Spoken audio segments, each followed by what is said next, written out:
2027 সালে জনগণনার প্রশিক্ষণ 3 দিনের বদলে একদিনেই শেষ করে দেওয়া এবং প্রশিক্ষণ সংক্রান্ত বরাদ্দ অর্থে যথাযথ ব্যবহার না হওয়ার অভিযোগ তুলে সোমবার দিনাটা 2 নম্বর ব্লক বিডিও অফিসে বিক্ষোভ দেখান জনগণনায় নিযুক্ত কর্মীরা।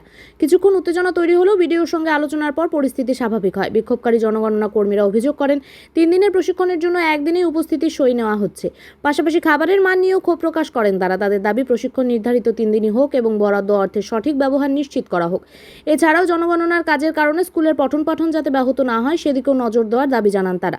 এদিন জনগণনা কর্মীদের মূল বক্তব্য ছিল যেখানে প্রতিদিনের ট্রেনিং এর জন্য 600 টাকা করে বরাদ্দ, যার মধ্যে 200 টাকা রিফ্রেশমেন্টের জন্য, সেখানে 200 টাকার বিনিময়ে 1 কাপ চা আর সবজি ভাত কেন? যেখানে অন্যান্য ট্রেনিং সেন্টারে জনগণনা কর্মীদের জন্য টিফিন এবং আমিষ খাবার বরাদ্দ করা হয়েছে।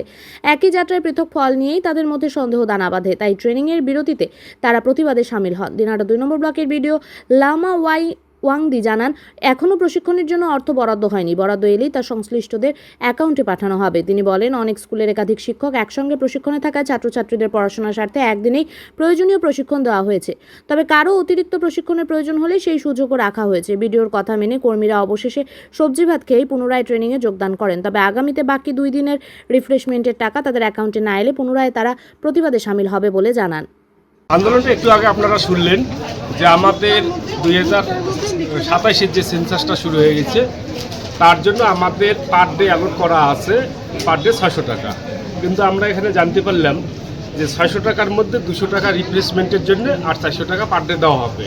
এই রিপ্লেসমেন্টের জন্য যে 400 টাকা 200 টাকা দেওয়া হয়েছে তার জন্য আজকে শুধু অ্যালট করা হয়েছে যে মানে আমাদের 2টা বিস্কুট আর চা দিল এবং আমাদের বলে যে দুপুরবেলা মিল আছে। আমরা এসে দেখলাম ডাল আর সবজি ব্যবস্থা করছে, তাই 200 টাকার কি ডাল সবজি আমরা তার প্রতিবাদ জানাচ্ছি। এবং এর আগে যে বলল যে এমন কিছু কিছু স্কুল আছে স্কুলকে নীল করে দেওয়া হয়েছে, সেখানে মনে করো যখন সেন্সাসটা শুরু হয়ে যাবে স্কুল কিভাবে চলবে, আমরা উদ্বোধন কর্তৃপক্ষে সে আবেদনটুকু রাখছি।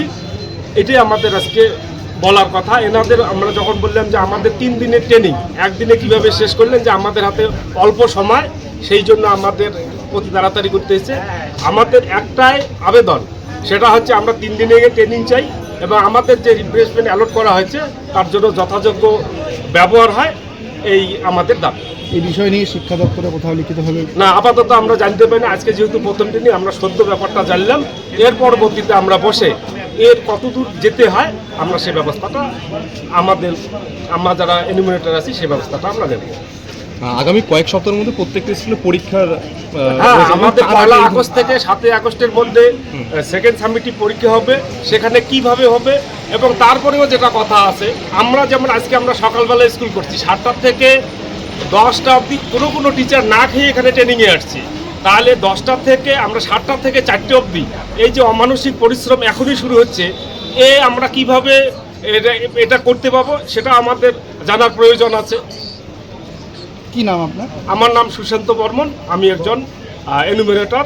আমার বাড়ি হচ্ছে বাসন্তীঘাট ছোট সাক্ত। আমার টালাপাকা পঞ্চম পরিকল্পনা। আমাদের আশ্বস্ত করলেন যে এরকম যে একটা জিএ ছিল যে এনুমিনেটরদের জন্য 600 টাকা করে পার ডে অ্যালটমেন্ট, তার মধ্যে 400 টাকা ট্রেনিং পারপাস এবং 200 টাকা করে খাওয়া বাবদ রিফ্রেশমেন্ট, সেটা ওনার জানা ছিল না এবং উনি টাকাটা কোথা থেকে অ্যালটমেন্ট আসবে সেটা উনি জানতে পারেন। উনি বললো আমি খোঁজখবর নিয়ে দেখবো, ঠিক আছে, আর আজকে যে নিরামিষ খাওয়াটা দেওয়া হয়েছে সেটা আপনারা খেয়ে যান এবং বাকি টাকাটা খোঁজখবর নিয়ে যদি দেখা যায় যে অ্যালটমেন্টটা চলে আসে তাহলে বাকি টাকাটা আপনাদের অ্যাকাউন্টে দেওয়া হবে, এই বলে উনি আমাদের আশ্বস্ত করলেন। আর দূরের টিচার যারা বহু ডিস্টেন্সে সব টিচারদেরই ফেলছে সেন্সাসে, উনি সেটাও মানবিকতার সাথে দেখবেন এটুকু আশ্বস্ত করছেন। তো আমরা ওনার এই বিষয়গুলোর দিকে নজর রাখছি। ভবিষ্যতে যদি এগুলো দাবি আমাদের পূরণ না হয় তাহলে আমরা বৃহত্তর আন্দোলনে সামিল হব।